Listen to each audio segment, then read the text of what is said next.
शुभेंदु अधिकारी ने आज पीएम नरेंद्र मोदी से बात की और 2 घंटे तक ये मुलाकात चली और उसके बाद अब खबरें ये आ रही हैं कि अब शुभेंदु अधिकारी फिर से मुलाकात करेंगे अमित शाह से। कौन सी बड़ी बात होने वाली है, क्या उलटफेर होने वाला है वेस्ट बंगाल में इस मीटिंग को लेकर? मैम देखिए, वैसे तो वेस्ट बंगाल में बहुत उलटफेर होने की ज़रूरत है। 40 कार्यकर्ता भाजपा के वहाँ मारे जा चुके हैं जब से ममता बनर्जी वहाँ जीत के वापस आई हैं। एक हारी हुई मुख्यमंत्री जो आज मुख्यमंत्री बनी हुई है, उनको प्रूफ तो करना चाहिए। बहुत चिल्लाती थी मैं जीतूंगी, क्या जीती? वो तो हार गई। पार्टी ने ठीक है सीट्स ली हैं, वो तो नहीं जीती ना, वो तो हारी भी मुख्यमंत्री हैं। उसके बावजूद जो अपना आक्रोश उन्होंने वहाँ की जनता के ऊपर निकाला है, 40 कार्यकर्ता भाजपा के मारे जा चुके हैं। लोग वहाँ डिमांड कर रहे हैं, बार बार बोल रहे हैं राष्ट्रपति शासन लगाया जाए, और बार बार उनसे केंद्र जब पूछता है कि हमारे को रिपोर्ट सौंपी जाए कि लड़कियों का जो रेप हुआ और उसके बाद उनकी हत्याएं हुई, या 40 कार्यकर्ता जो भाजपा के मारे गए, कि कोई पेड़ पर लटका हुआ मिला, कि कोई सूली पे चढ़ा हुआ मिला, तो इन सबकी एक रिपोर्ट बना के भेजे कि इसके पीछे कौन है हत्यारा। ये तो स्टेट गवर्नमेंट का ही मैटर होता है कि उन्हीं को बताना है। तो उसके बावजूद भी ना इनका सचिव ये रिपोर्ट पेश कर पाया, ना ये वो रिपोर्ट पेश कर पाई हैं। तो इसको मद्देनजर रखते हुए हो सकता है, हमने देखिए बहुत मौके दिए हैं। एक, क्योंकि लोकतांत्रिक देश में हम रहते हैं और लोकतंत्र में भाजपा पार्टी लोकतंत्र में विश्वास रखती है, इसलिए इनको बहुत मौके दिए गए कि आप अपनी टीम बनाइए, SIT की टीम गठित कीजिए और उस पर हमें जाँच करके बताइए। महिला आयोग ने भी इनको कहा कि आप हमें जाँच करके बताइए कि लड़कियों का जो रेप हुआ और उसके बाद रेप के बाद उनकी हत्या की, उसके पीछे कौन था, पूरी रिपोर्ट। अभी तक यहाँ से कोई जवाब नहीं आया। जब जवाब नहीं आएगा तो हार के मुझे लगता है वहाँ पे राष्ट्रपति शासन लागू करना ही एक अहम भूमिका रहेगी, क्योंकि ये जनता की डिमांड है, ये भाजपा की डिमांड नहीं है, ये जनता की डिमांड है, वहाँ राष्ट्रपति शासन लागू किया जाए।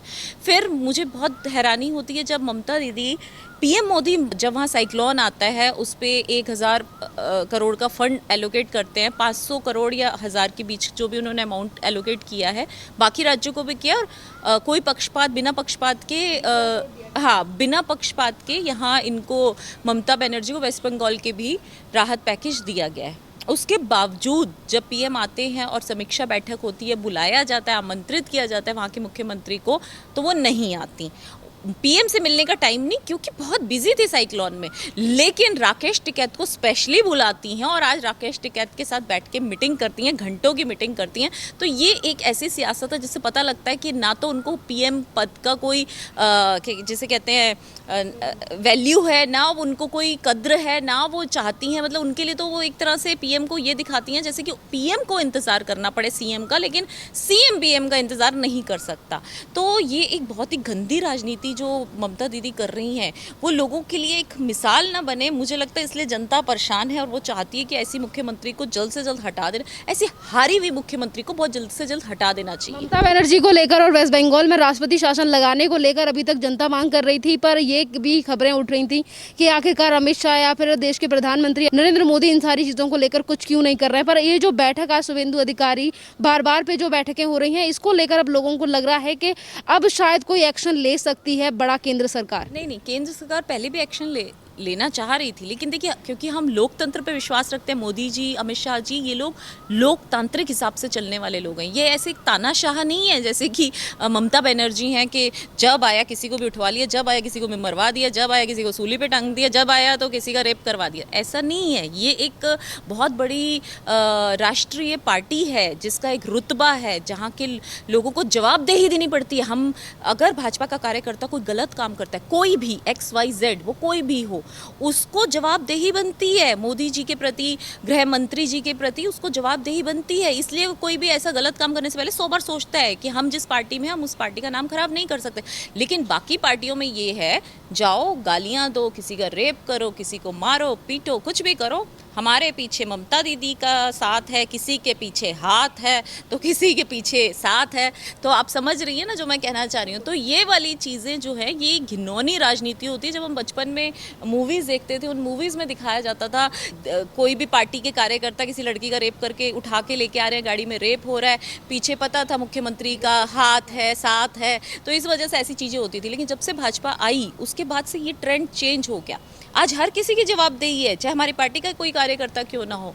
तो लोगों को फिर ऐसे लोग ही पसंद आते हैं, गलत कार्यकर्ता को। लेकिन जनता जो है, जनता जानती है, इसीलिए जनता आज साथ दे रही है भाजपा का और मानती है कि माननीय प्रधानमंत्री जी के चेहरे के अलावा पूरे देश में, पूरे हिंदुस्तान में और कोई विकल्प और कोई चेहरा है ही नहीं जो प्रधानमंत्री जी को रिप्लेस कर सके। अभी मणिपुर के जो मुख्यमंत्री हैं उनकी तरफ से भी मांग उठी थी कि वेस्ट बंगाल में राष्ट्रपति शासन लगना चाहिए और वेस्ट बंगाल के भी 22 सांसदों ने चिट्ठी लिखी है प्रेसिडेंट के लिए कि वेस्ट बंगाल को लेकर चीज़ों को सोचने की अब काफ़ी ज़्यादा आवश्यकता है। कितना बड़ा झटका लग सकता है ममता बनर्जी को अगर वहाँ पर प्रेसिडेंट रूल रखता है, क्योंकि ममता बनर्जी तो अभी जैसे कि जिक्र किया आपने कि राकेश टिकैत के साथ बैठकर मीटिंग करती हैं और वो ये कहती हैं कि टाइम ही नहीं है प्रधानमंत्री के पास तो राकेश टिकैत के लिए, और मैं चाहती हूँ और मैं आज ये कहना चाहती हूँ कि मैं राकेश टिकैत के साथ हूँ और गवर्नमेंट को ये तीनों कृषि कानून वापस लेने चाहिए। मतलब वेस्ट बंगाल में जो हिंसा हो रही है उससे हटके उन्हें राकेश टिकैत दिखाई दे रहे हैं। उससे बंगाली लोग जो हैं बड़े आक्रोशित हैं।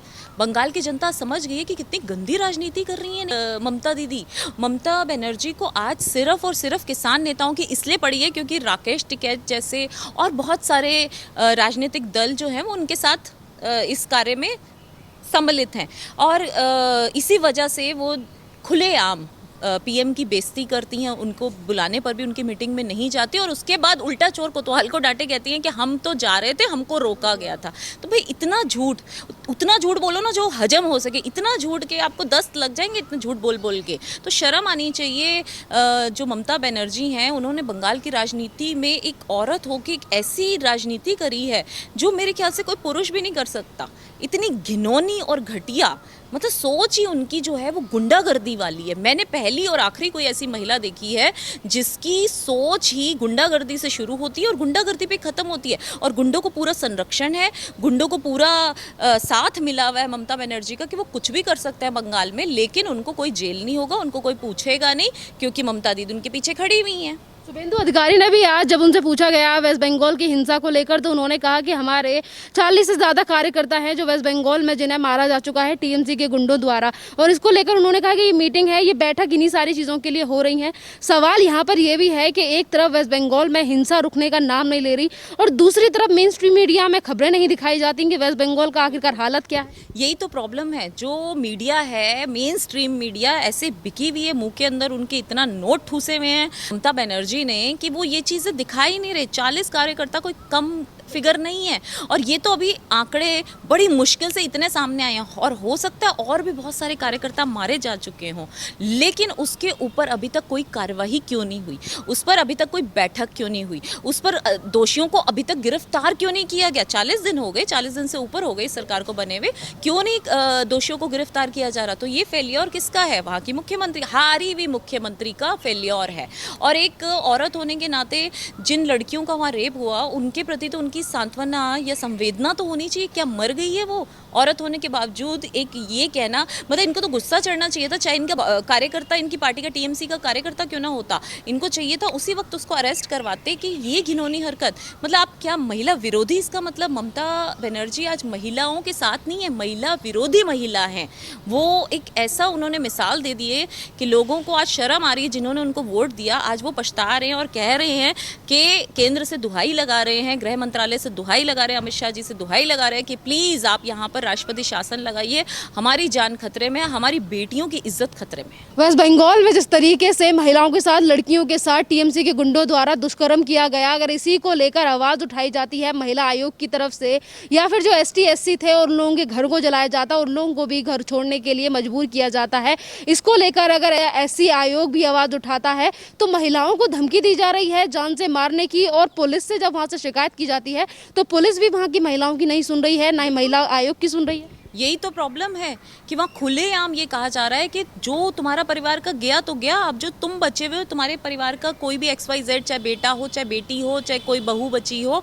इसको अगर जिंदा चाहते हो तो अगर अपना मुंह खोला तो तुम्हारे लिए अच्छा नहीं होगा। इसलिए वहाँ की जनता डरी हुई है और वो चाहती है कि हमें इस गुंडे शासन से, हमें हिंसक जो ममता बनर्जी हैं उस राज्य को हमें नहीं चाहिए। यहाँ पर राष्ट्रपति शासन लगाया जाए। वो बार बार गृह मंत्रालय से दुहाई दे रही हैं और हार के हमने पूरा मौका दिया, भाजपा की तरफ से, केंद्र सरकार की तरफ से पूरा मौका दिया गया जो ममता बनर्जी हैं कि रिपोर्ट सौंपे, गुनहगारों को जेल के पीछे करें, लेकिन वो इसके करने में नाकामयाब हैं। तो मुझे लगता है कि हमारा राष्ट्रपति शासन ही एक विकल्प बचा है। मैम, अल्पन बंदोपाध्याय को लेकर भी लोगों के सवाल उठ रहे हैं कि आखिरकार उनके मैटर का क्या हुआ, क्योंकि जब उनसे नोटिस दिया गया था और जवाब मांगा गया था तो उन्होंने कहा था कि जैसा वहाँ के मुख्यमंत्री ने कहा मैंने वो सारी चीज़ें की, और उसके बाद केंद्र सरकार की तरफ से कहा गया था कि इन सारे मामलों को लेकर कार्रवाई होगी। तो चीज़ें ये कहाँ तक पहुँची, क्योंकि जनता जानना चाहती है। गृह मंत्रालय वो अपना काम कर रहा है और सवाल पूछना हमारा अधिकार है, और हम उसकी तह तक जाके रहेंगे कि मुख्यमंत्री ने पीछे जो दंगे हुए हैं, जो वहाँ पर इतनी हिंसक घटनाएं हुई हैं,